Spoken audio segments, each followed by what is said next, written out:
98.5 The Bull with the Tige and Daniel Rewind. Daniel, would you like to take it away? This is actually a true story, too. The greatest love story ever told. It bothers me that you enjoy this story so much, Tige. No, it's a beautiful story. I want you to tell it to everybody. So I was dating this lady back in my hometown in Auburn, Alabama. We'd been together for a while, and things got a little rocky. But I was like, you know what? I'm going to make sure that I can't lose this lady. I must. You adore her. Gotta do whatever it takes to keep the lady. So I thought, I should ask this lady to marry me. All true story. Yes, it's true. I didn't have any money. I was working at Goodwill at the time, the guy that goes and gets the furniture and stuff. So that's a fun job, an important job, but it's not a job that pays a whole bunch of money. I went and talked to my dad. I was like, man, this is the one, Dad. I got to marry this lady. And you've got to loan me the money to go buy an engagement ring. That's beautiful. I mean, it's so touching that you would, even though you didn't have the financial means, you worked at it because you loved this girl. And your dad, loving his boy, he helped you along. Yes. So you could marry the love of your life. So he said he would do it. Reluctantly said he would do it.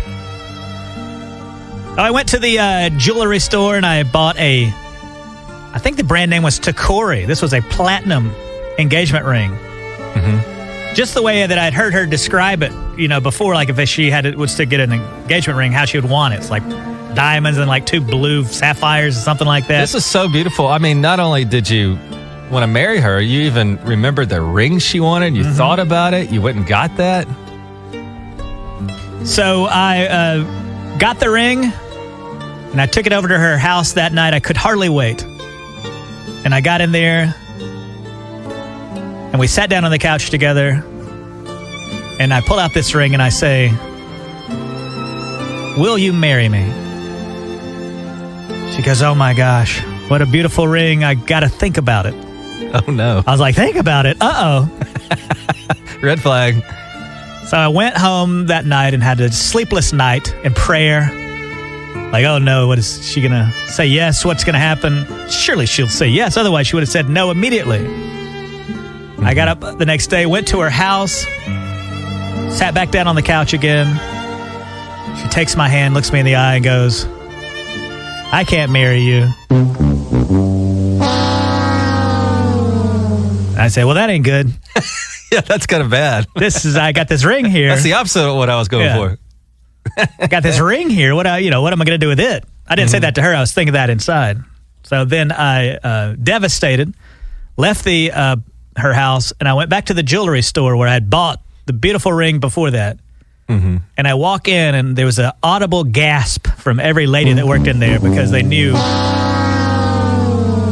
what had happened. I walked in, and everybody's like, "Oh no, he's back."